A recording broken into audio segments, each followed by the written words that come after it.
चार पौड़ी बद फैली गैबाना ख़त्म न जानी, सो कहिए देवाना अपना पछाणी। जो कुकर्मी हैवान हैं, जिनके जो अच्छे कर्म नहीं करते हैं,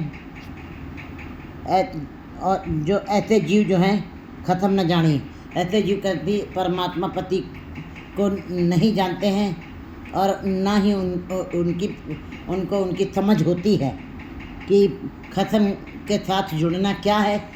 ऐसे कुकर्मी जीवों, ऐसे हैवानियत वाले जीवों को उस ख़त्म की पहचान कभी नहीं होती है। तो कहिए देवाना अपना पछाणी, ऐसे जीव जिन्होंने अपने आप की पहचान नहीं की, सारा संसार जो है, संसार को देख रहे हैं, परिवार को देख रहे हैं, और बाकी सब हम दूसरों को देखना सब बड़ा आसान होता है।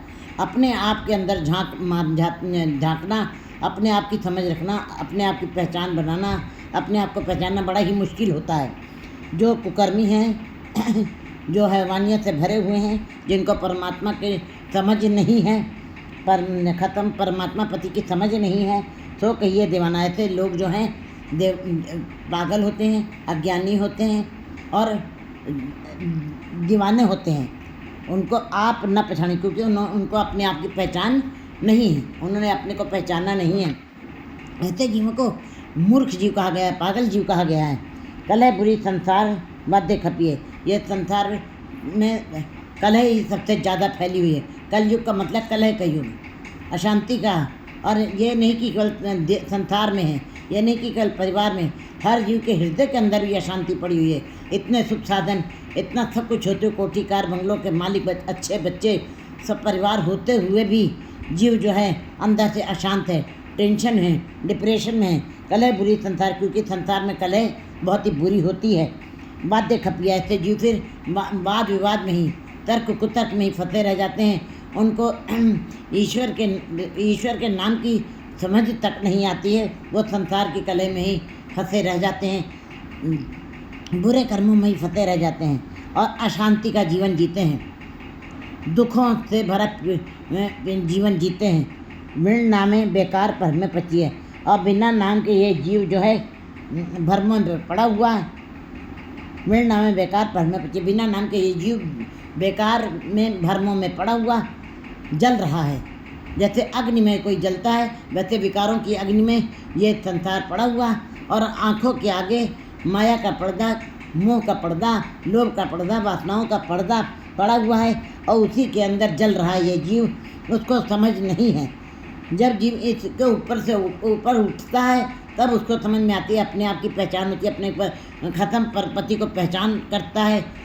लेकिन ऐसे जीव वो संसार की कलह में ही रह जाते हैं, पड़े रह जाते हैं और खपते रहते हैं उसी के अंदर। बिना नाम के जीव सन्नाटे में रहता है, खाली रहता है, बेकार रहता है, व्यर्थ जीवन व्यतीत होता है, और भ्रम की आग में, संदेह की आग में ही जलता रह जाता है। सहते जीव मलिन है कि संयंत होता जाए।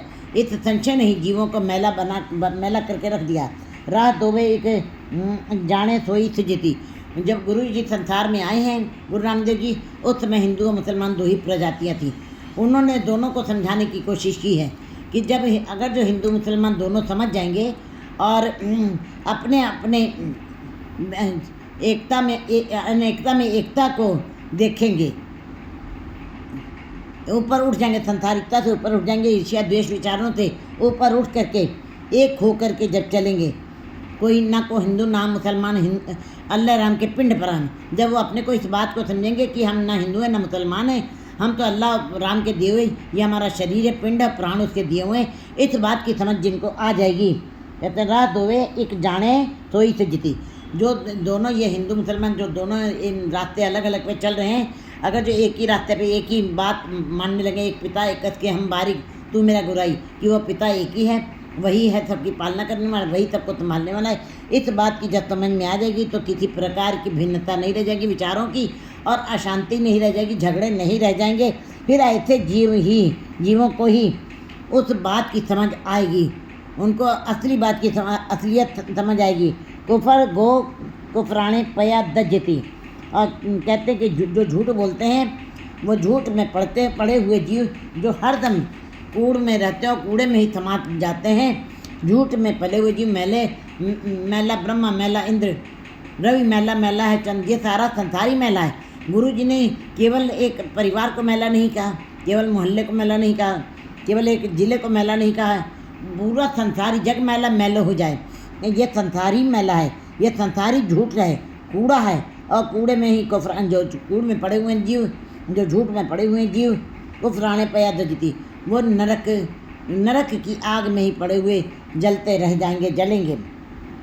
सब दुनिया सुबहान सच समाइए। सारी दुनिया, गुरु जी बता रहे हैं, ये परमेश्वर रूप जानकर जो जीव उस ये सारी दुनिया को, ये सारे जहान को उस परमेश्वर की ही बनाई हुई सृष्टि का समझेंगे, उसके हुक्म में ही बनाई हुई ये दुनिया को समझेंगे कि परमात्मा ने ही बनाई है। करते के नचाया आपने आप साजियो, आपने रचियो नाऊ, दुई कुदरत साज के करा चंड हो जाओ। इस बात की जब लोगों को समझ में आ जाएगी, सब दुनिया सुबहान कि तब ऐसे जीवों को ये पता लगेगा कि ये सारा संसार उस परमात्मा का ही बनाया हुआ है। सच समाई, जो उसके साथ जुड़ेंगे वो सच में समा जाएंगे, उनको इस बात की समझ आएगी। सिज्जय दर दीवान आप गवाइए। लेकिन गुरु जी बता रहे हैं कि जो वही जीव परमात्मा के साथ उसके अंदर समाएंगे, ऐसे लोगों को ही समझ आएगी कि ये सारी दुनिया आनी जानी है, ये सारी दुनिया परमात्मा ने बनाई है, स्वयं बनाई है। और इस बात की समझ आ जाएगी जिसको, वो अपने अंदर से अपने मैं मेरी के भाव को ख़त्म कर देगा। अहंकार, क्योंकि अहंकार के कारण ही परमात्मा नहीं बसता है जीव के अंदर। जहाँ पे निरंकार है वहाँ अहंकार नहीं है, जहाँ अहंकार है वहाँ निरंकार नहीं है। दुई न बसे एक ठाए, एक म्यान में दो खड़ग, देखा सुना न कान। एक म्यान में दोनों वस्तुएं नहीं आ सकती हैं। निरंकार जहाँ पे बसेगा वहाँ पे अहंकार को ख़त्म करना पड़ेगा। ऐसे जीव जिन्होंने अपने अंदर से अहंकार को ख़त्म कर दिया है, अपने अंदर से अहंकार को ख़त्म कर दिया है, उनको फिर इस बात की समझ आ जाएगी कि ये सारा संसार उस परमात्मा ने ही बनाया है। और जो अपने अंदर के अहंकार को जब हम अंदर से ख़त्म कर देंगे, तब उस परमात्मा में अभेद हो जाएंगे। इस बात की समझ तभी लगती है। 9